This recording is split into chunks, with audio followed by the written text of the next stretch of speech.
Bread and Freedom by Albert Camus. If we add up the examples of breach of faith and extortion that have just been pointed out to us, we can foresee a time when, in a Europe of concentration camps, the only people at liberty will be prison guards who will then have to lock up one another. When only one remains, he will call the Supreme Guard, and that will be the ideal society in which problems of opposition, the headache of 20th century governments, will be settled once and for all. Of course, this is but a prophecy and, although governments and police forces throughout the world are striving, with great goodwill, to achieve such a happy situation, we have not yet gone that far. Among us, for instance, in Western Europe, freedom is officially approved. But such freedom makes me think of the poor female cousin in certain middle-class families. She has become a widow, she has lost her natural protector. So she has been taken in, given a room on the top floor, and is welcome in the kitchen. She is occasionally paraded publicly on Sunday, to prove that one is virtuous and not a dirty dog. But for everything else, and especially on state occasions, she is requested to keep her mouth shut. And even if some policeman idly takes liberties with her in dark corners, one doesn't make a fuss about it, for she has seen such things before, especially with the master of the house, and, after all, it's not worth getting in bad with the legal authorities. In the East, it must be admitted, they are more forthright.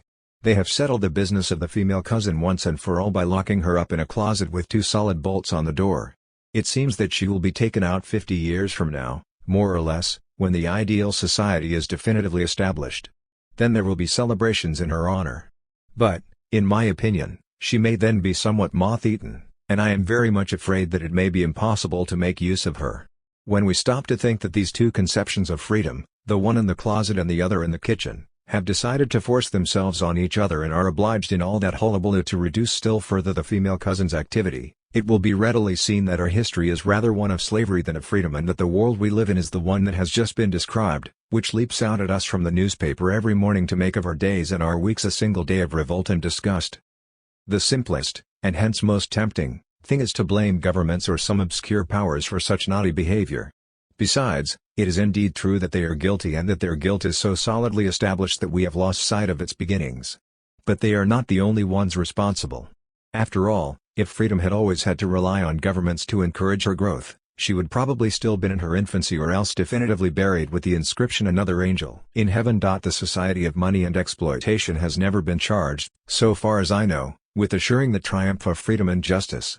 Police states have never been suspected of opening schools of law in the cellars where they interrogate their subjects. So, when they oppress and exploit, they are merely doing their job, and whoever blindly entrusts them with the care of freedom has no right to be surprised when she is immediately dishonored. If freedom is humiliated or in chains today, it is not because her enemies had recourse to treachery. It is simply because she has lost her natural protector. Yes, freedom is widowed, but it must be added because it is true, she is widowed of all of us. Freedom is the concern of the oppressed, and her natural protectors have always come from the oppressed. In feudal Europe the communes maintained the ferments of freedom. Those who assured her fleeting triumph in 1789 were the inhabitants of towns and cities, and since the 19th century the workers' movements have assumed responsibility for the double honor of freedom and justice, without ever dreaming of saying that they were irreconcilable. Laborers, both manual and intellectual, are the ones who gave a body to freedom and helped her progress in the world until she has become the very basis of our thought, the air we cannot do without, that we breathe without even noticing it until the time comes when, deprived of it, we feel that we are dying. And if freedom is regressing today throughout such a large part of the world, this is probably because the devices for enslavement have never been so cynically chosen or so effective, but also because her real defenders, through fatigue, through despair, or through a false idea of strategy and efficiency, have turned away from her. Yes, the great event of the 20th century was the forsaking of the values of freedom by the revolutionary movement, the progressive retreat of socialism based on freedom before the attacks of a Caesarian and military socialism. Since that moment a certain hope has disappeared from the world and a solitude has begun for each and every free man. When, after Marx, the rumor began to spread and gain strength that freedom was a bourgeois hoax, a single word was misplaced in that definition, and we are still paying for that mistake through the convulsions of our time. For it should have been said merely that bourgeois freedom was a hoax, and not all freedom. It should have been said simply that bourgeois freedom was not freedom or, in the best of cases, was not yet freedom. But that there were liberties to be won and never to be relinquished again. It is quite true that there is no possible freedom for the man tied to his lathe all day long who, when evening comes, crowds into a single room with his family. But this fact condemns a class, a society and the slavery it assumes, not freedom itself, without which the poorest among us cannot get along. For even if society were suddenly transformed and became decent and comfortable for all, it would still be a barbarous state unless freedom triumphed. And because bourgeois society talks about freedom without practicing it, must the world of workers also give up practicing it and boast merely of not talking about it? Yet the confusion took place, and in the revolutionary movement freedom was gradually condemned because bourgeois society used it as a hoax.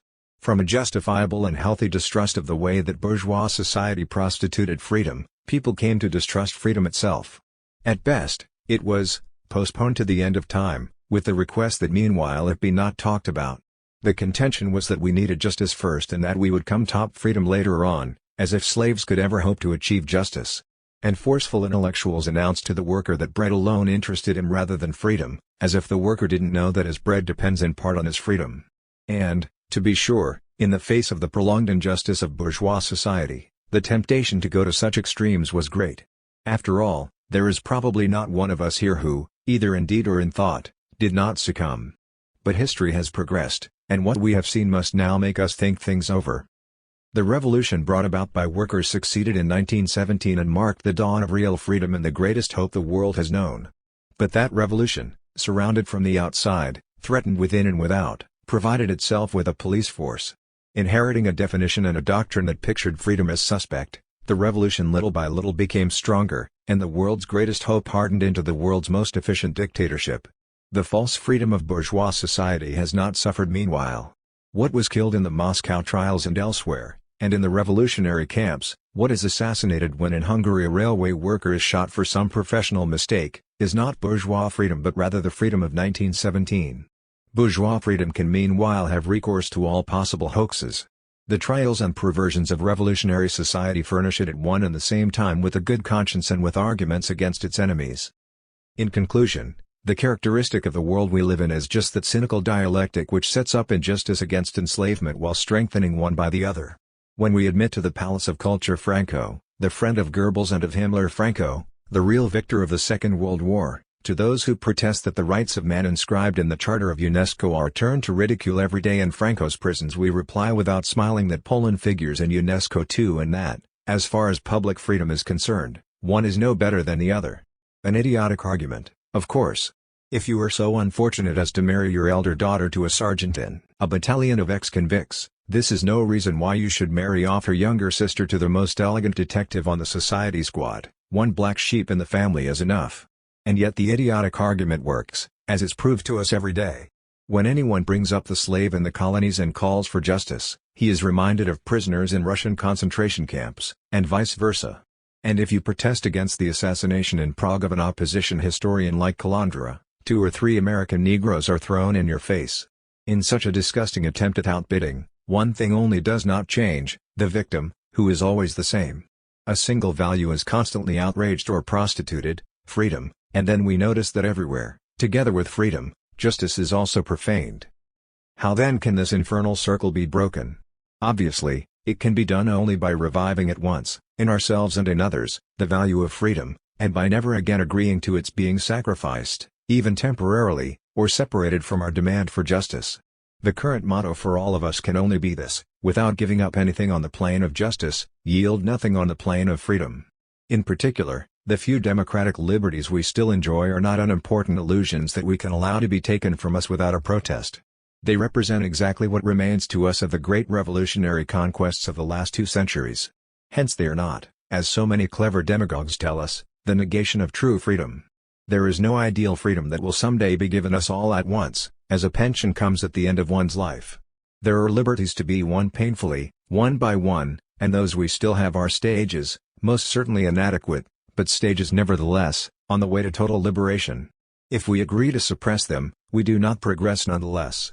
On the contrary, we retreat, we go backward, and someday we shall have to retrace our steps along that road, but that new effort will once more be made in the sweat and blood of men. No, choosing freedom today does not mean ceasing to be a profiteer of the Soviet regime and becoming a profiteer of the bourgeois regime. For that would amount, instead, to choosing slavery twice and, as a final condemnation, choosing it twice for others. Choosing freedom is not, as we are told, choosing against justice. On the other hand, freedom is chosen today in relation to those who are everywhere suffering and fighting, and this is the only freedom that counts. It is chosen at the same time as justice, and, to tell the truth, henceforth we cannot choose one without the other. If someone takes away your bread, he suppresses your freedom at the same time. But if someone takes away your freedom, you may be sure that your bread is threatened, for it depends no longer on you and your struggle but on the whim of a master. Poverty increases insofar as freedom retreats throughout the world, and vice versa. And if this cruel century has taught us anything at all, it has taught that the economic revolution must be free just as liberation must include the economic. The oppressed want to be liberated not only from their hunger but also from their masters. They are well aware that they will be effectively freed of hunger only when they hold their masters, all their masters, at bay.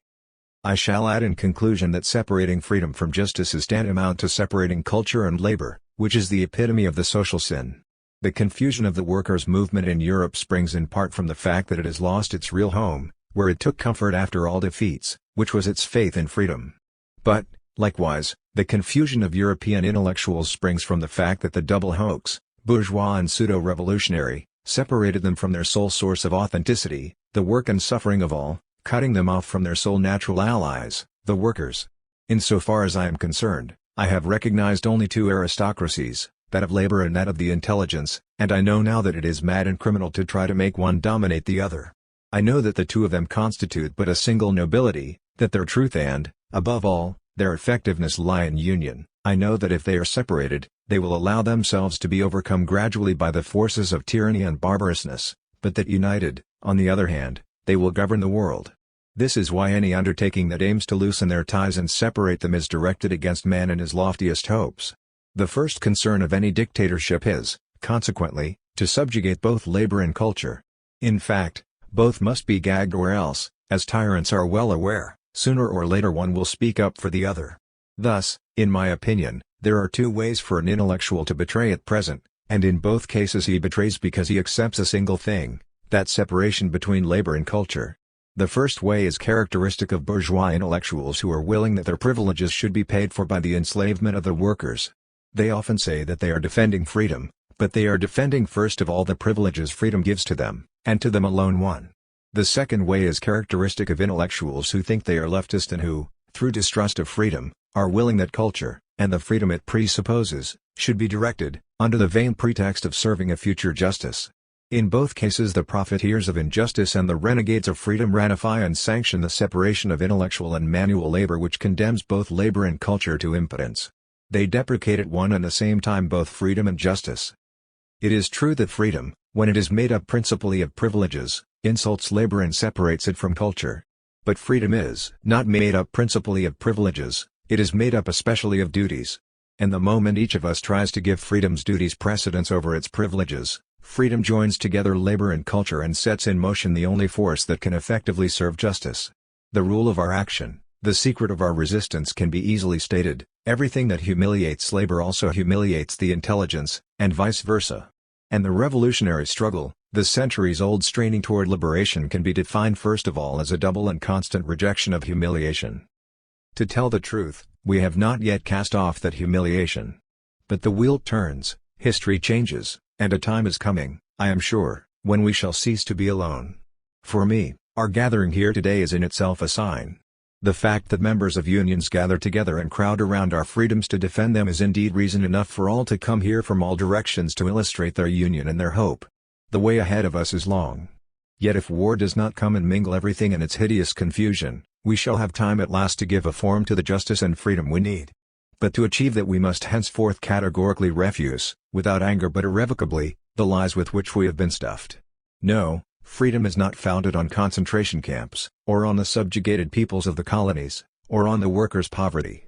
No, the doves of peace do not perch on gallows. No, the forces of freedom cannot mingle the sons of the victims with the executioners of Madrid and elsewhere. Of that, at least, we shall henceforth be sure, as we shall be sure that freedom is not a gift received from a state or a leader but a possession to be won every day by the effort of each and union of